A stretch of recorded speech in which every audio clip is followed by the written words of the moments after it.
Chapter 1. The Stairs That Knew His Footsteps. Every evening at the same hour, Elias placed his hand against the cool stone wall and began his climb. The lighthouse staircase spiraled upward like a slow breath, step by step, memory by memory. He had walked these stairs tens of thousands of times. They knew the rhythm of his life better than any clock could.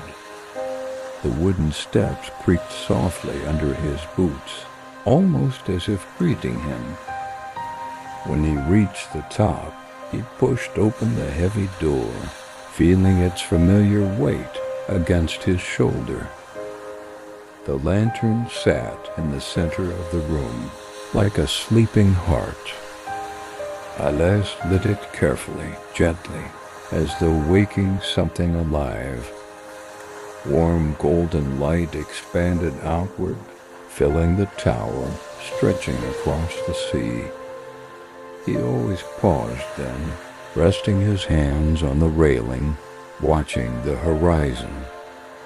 And in the quietest nights, when the wind slept, he whispered to the light.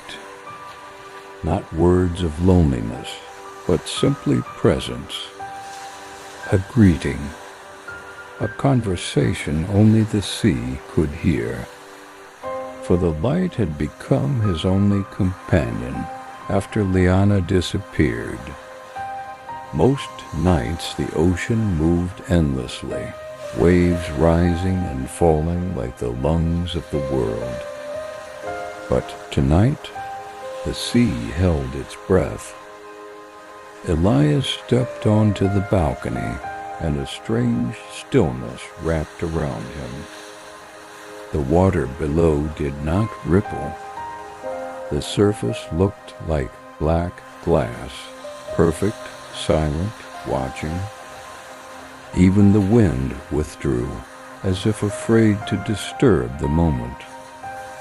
Elias frowned. The sea was never this quiet, never motionless, never waiting. Suddenly, a small, sharp glimmer appeared near the shore. A single point of light floating on the dark water. He blinked. The light flickered again, a soft, desperate shimmer. Without a second thought, Elias rushed down the stairs, his pulse echoing in the narrow stone walls. The shoreline greeted him with cold mist, and there, where the wave should have been, rested a glass bottle, green, weather-scratched, sealed with wax. Inside it, a thin, curled piece of paper that looked impossibly familiar. Chapter 2. The Letter That Should Not Exist. Elias carried the bottle back to the lighthouse, hands trembling.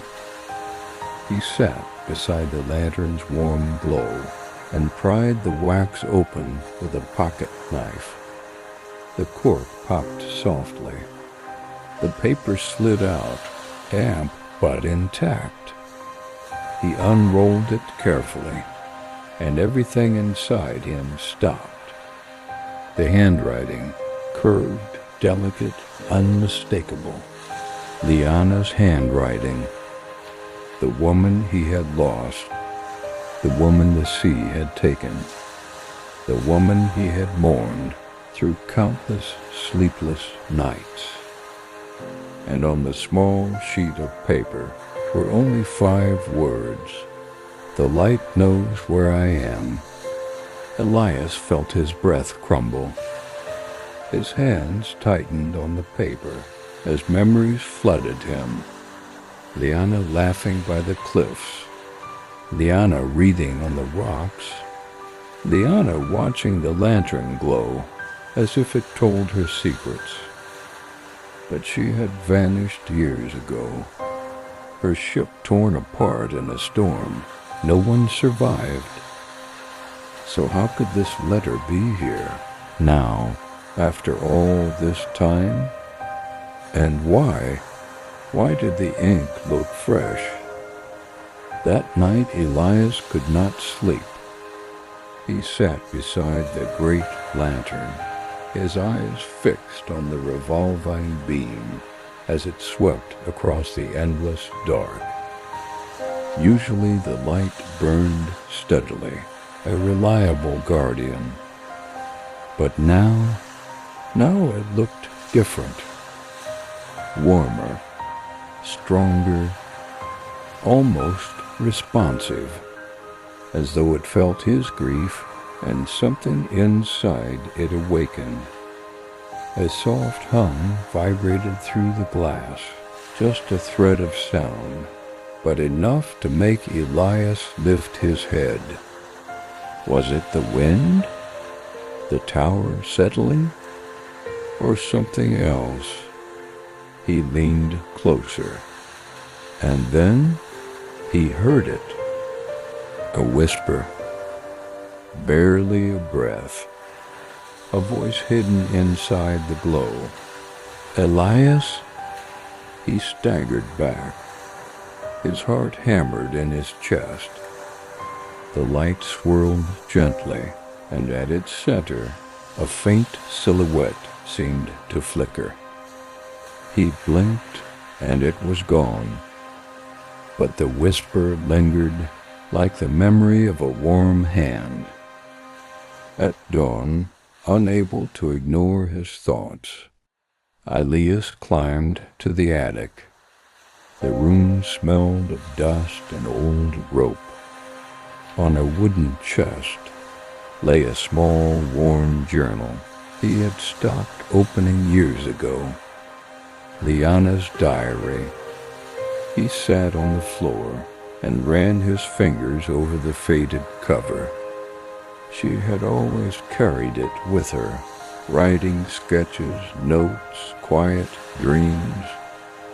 When she vanished, the diary was the only thing the waves returned. He opened it slowly.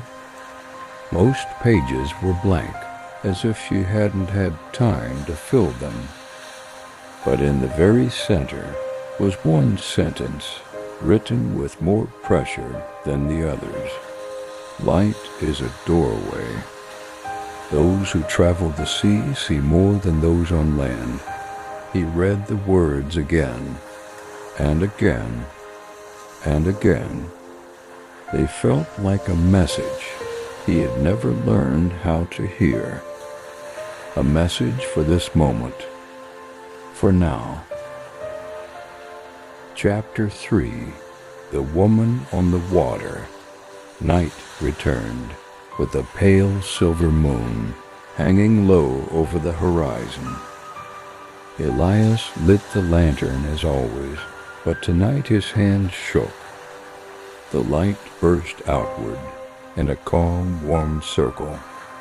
And then he saw her, far beyond the cliffs, standing on the still water, as if the sea held her gently. A figure glimmered. Soft, human, impossible. Elias leaned over the balcony, barely breathing. The figure moved closer, and the lantern's glow wrapped around her like a veil of gold. And there she was, Liana. Her hair floated like moonlit water. Her outline shimmered, not solid yet not fading.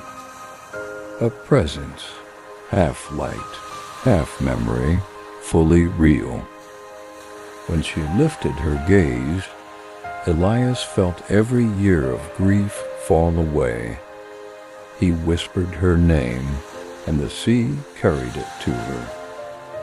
Liana moved closer until she was directly beneath the lighthouse, standing on the gentle surface of the sea, as though held by something unseen.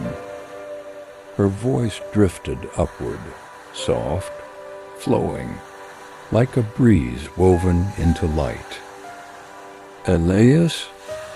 The sound of it unlocked every ache in his heart.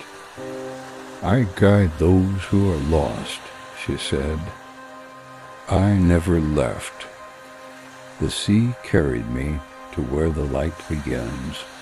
Elias grasped the railing to steady himself. "Why did the sea take you?" Liana smiled sadly. "It didn't take me. It brought me home," and the lantern behind him flared brighter, as if agreeing. In the nights that followed, Elias noticed something new. Out at the horizon, lining the boundary between sea and sky, were ships. Silent, still, shaped of darkness and faint light. At first he thought his eyes deceived him. But the ships did not move. They simply existed, like memories suspended in time. He asked Liana one night, "What are they?" She stood beside him, her form glowing faintly. "The ones who lost their way," she whispered. "They are not ghosts, not souls, but echoes, fragments of journeys that never reached shore." The lantern pulsed gently, and Elias realized that every lost voyage left a shadow on the sea. One night the sea erupted. Waves crashed violently, as though awakened from centuries of sleep. Wind tore through the sky. Thunder growled like ancient hunger. But something was wrong. The storm made sound, yet the lighthouse barely shook. The lantern light stood perfectly still, not a flicker, not a tremble. Liana appeared before him, her hair whipping through the air, though the wind never touched her. "This storm is not real," she said. "It is memory. The ocean remembering what it lost. Every wave was a ship. Every gust a name forgotten by time." Elias covered his ears, but the storm rang inside his bones. "Why show me this?" "Because keepers must know what the light protects." Chapter 4. The Path That Shines Only Once. When the storm vanished, the sea turned quiet again. Too quiet.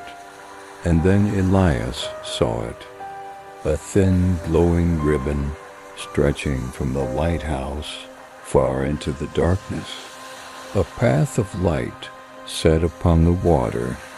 It shimmered like dawn, caught in the hands of night. Elias stared in awe. "What is it?" "A crossing," Liana answered. "A path the ocean reveals, only when someone is ready to walk it." Elias swallowed. "Walk where?" Liana extended her hand. "To where the light is born." Light gathered at their feet, as if recognizing them. Liana stepped onto the glowing path first. Her form brightened, becoming more human, more real. Elias hesitated. The sea stretched endlessly below. But Liana looked back at him with eyes full of warmth, and he stepped forward.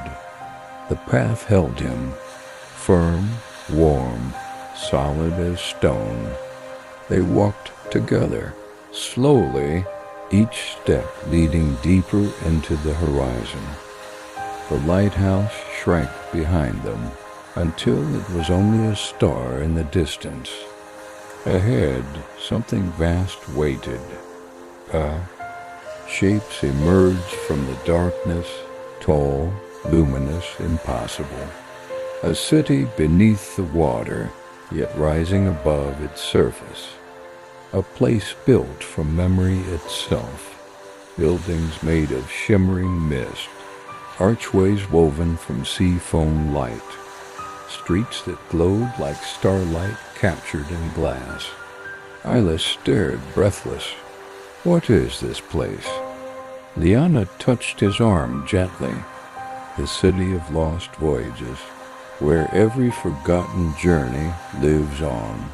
He heard faint voices echoing through the streets, not sad, not haunting, but longing, stories unfinished, destinations never reached.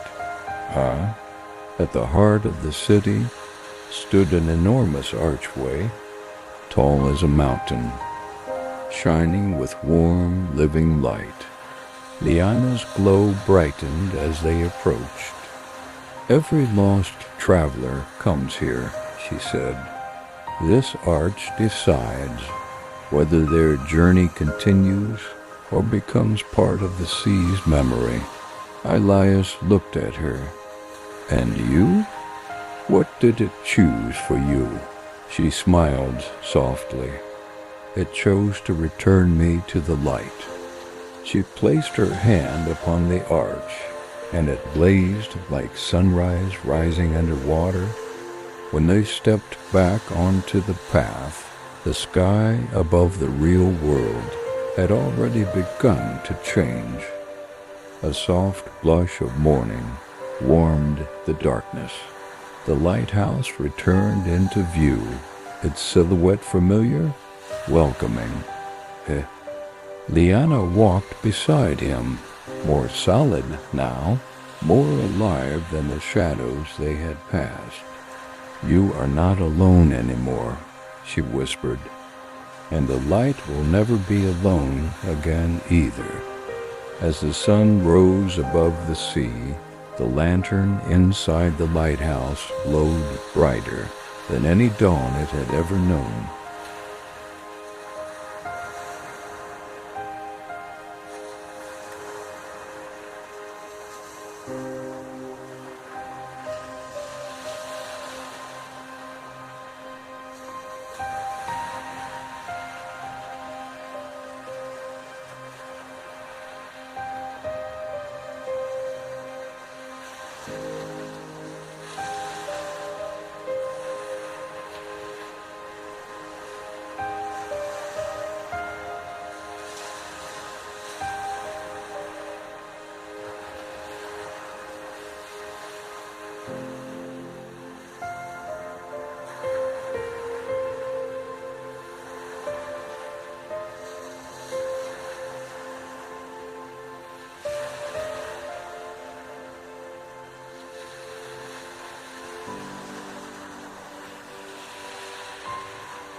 you.